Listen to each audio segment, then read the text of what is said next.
right. I mean, Gogo Palesa, though. Did you have to show up and flex this hard? The girl, it's all for you, Queen. What? It's for the Queen herself. You're looking amazing.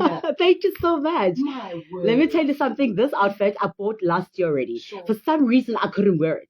So when I got the call to say, hey, we're going back there, I'm like, okay, this is the outfit. This one. Come over here. You're looking amazing. I'm super excited that you are on the show this morning, breaking away with Kuto Lady. It's a different vibe this time around because we're talking about witchcraft in the workplace. Yeah. Hang 10 breakers after these. We touch base. We're going to do this. We're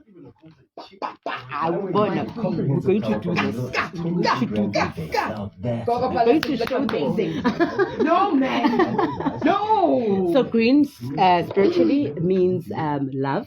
Spiritual love, godly love, spiritual love, ancestors' love. It also means healing. Being a healer and healing others and healing yourself. It means it's the fourth chakra. So the fourth chakra is the heart chakra. It has to do, the only way to heal the heart is to forgive. That's only, it doesn't need medicine, it doesn't need, just to forgive, right? And then when that chakra is blocked, then you cannot receive love, you judgmental, you angry, you bitter, you hard, you all that, right? But when you release, then it's easy to forgive yourself and forgive everyone else in whatever situations, right? You just bring that, everything that you're saying, literally when you walked into the studio, you brought that sense of forgiveness, peace. Yes. Fourth chakra is here. Yes, it's the heart. The fourth chakra is the heart. Yeah. Stand by. We're going in. Great. Real champions to rise. Experience the NBA playoffs every Saturday live on SABC Sport on TTT Channel 4, OpenB 124, and also available on sabcsport.co.za and SABC Plus. Hashtag go beyond the court. Brought to you by SABC.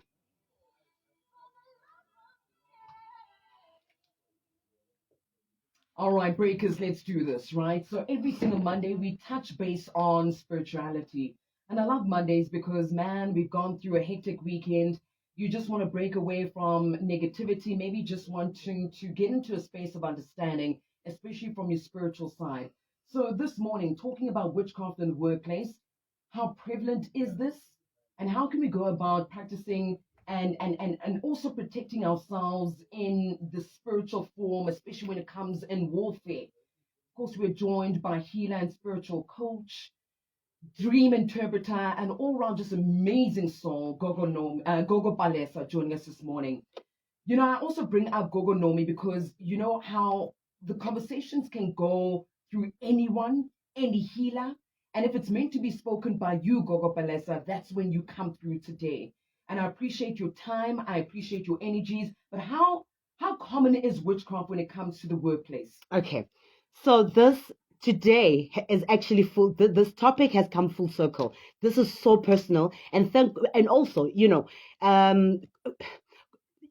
God is the one that prepares you ahead, right? So I always say that wherever, even if there is witchcraft, let's look at also the positive side of it, because it is going to give birth to awakening and change, okay, when it hits you, right? Okay. So here's my story. So also I always say that God will allow you to go through challenges and experiences because he's only training you to go through it and come out of it and come back and share with other people because it is a testimony, right? So today I'm sharing a very positive, a powerful and positive testimony, right?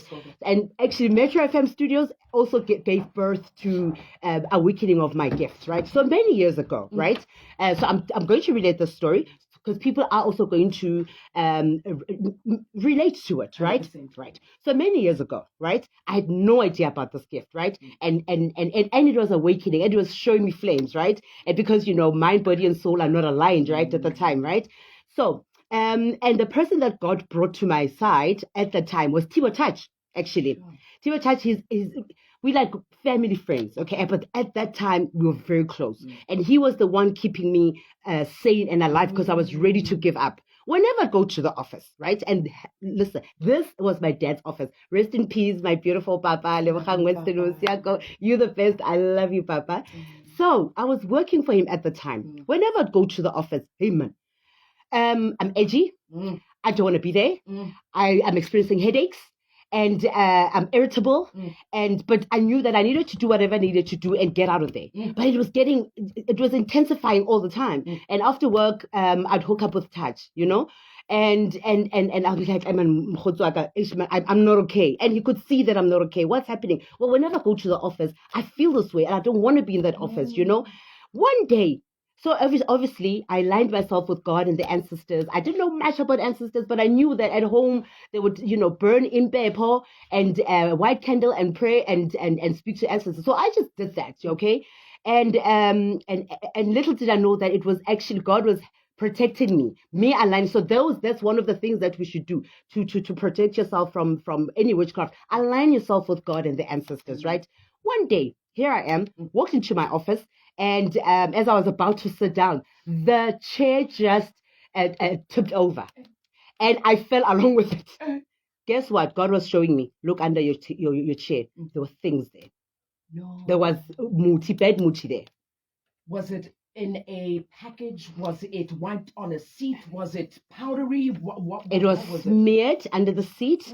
It had like black grains and a tree box, but that were being shared, to pieces, and with some oil that that kept it together, but it was under my seat.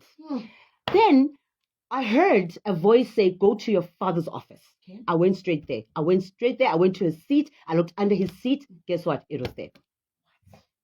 Your seat, your father's seat. A sign, something dropped on the floor. You end up looking up your seat. Yeah. There is some sort of, and at that moment you realize Horiki moves. Yes. Now, with that being said, Gogo Palesa, how can someone identify if they're being targeted witchcraft ways? Most especially, is it a sign, dropping of something, a voice that maybe speaks to you, and also are there any warning signs to look out for to say, hey, it's happening? Absolutely. So we are all born with a psychic gift. Okay. It's up to us to tap into it and to develop it, right? But we all have it. We all have gut feeling. We all have instinct. It never fails us, okay? The only time it fails us is when we doubt it, right? So you'll see something in your dreams. God will come and show you something in your dreams, right? And visions as well, right? And you yourself, you will see when someone doesn't look at you in the eyes. They're always running away, but they're around you, but they cannot look at you in the eyes. That is a huge sign as well. Also, we sense differently. Sometimes you may find that there's like a tingling feeling inside, like an electrical feeling inside from the head to throughout your body. You will feel that at times. Sometimes it will be headaches, but sometimes a person will say something and because they won't even be aware that they're saying something. 100%. But God is saying, listen to that. And if it is not a physical emotion or feeling that you're describing, talking about, could it be possibly something that has been held by a particular person? Could it be something you eat from the workplace? Does it always have to be a physical emotion that you feel in terms of signs of witchcraft in the workplace? Okay, so I'm really, really big on instinct.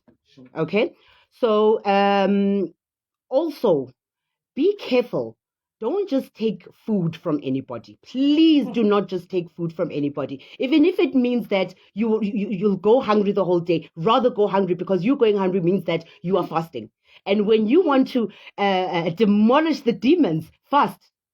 3 white candles, 3 days, a cup of water, fast and say, Lord, with your divine sort of light, break through all layers, all attachments, all bondages, with any demon that could be trying to attack me.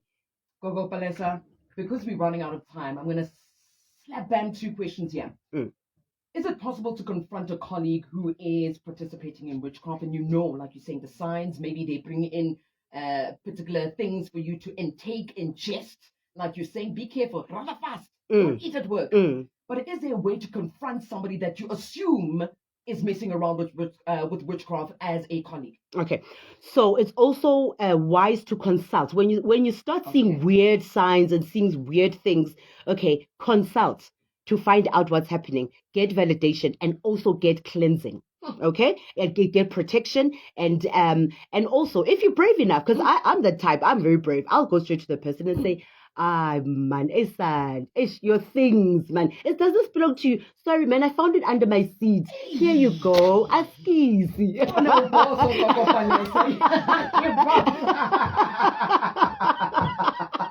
Final question, Gogo. With regards to this situation, I think it's very important for me to mention this before you leave. Are there any legal or HR, policies in place to protect employees from spiritual attacks or witchcraft in the workplace? If not, what can be done to address these issues? Because I know there's no such thing. Yeah. But what can we do to be able to have these kind of policies in the workplace?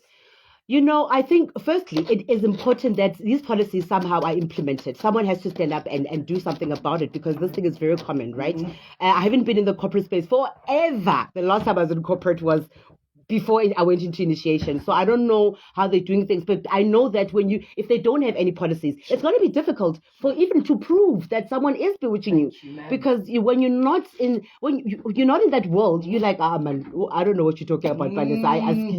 But I really think that our God and our ancestors will make a plan that these policies are implemented, so that even if you take it as far as court, the legal route, even that, maybe that's what we need to do. Speak to the legal. I think I need to start that. Maybe this happened for a reason. I think You're so. pulling right here. No witchcraft, Lana. Nothing. The doors are aligning, the hearts are aligning, and the minds are aligning. Gogo Palesa, you spoke about consulting. Where can one consult with you as we wrap up our conversation? Okay, so on Instagram, it's Gogo Palesa _C_Musiako. Facebook, TikTok, YouTube, it's Gogo Palesa C Musiako. And for consultations, cleansings, because cleansings are very important, especially with such witchcraft that's happening all over, right? Sure. So cleansings, dream interpretations, mentorship program, a spiritual retreat, which the next one is in May. Please WhatsApp me on 071 511 4117. Beautiful, Gogo Palesa. Always a pleasure hearing your voice as well. Just that upliftment that you always, I think, plant in all our hearts and in our minds and spiritually. Thank you very much, Gogo Palesa. Thank you for having me. Witchcraft in the workplace. Have you or someone you know experienced witchcraft?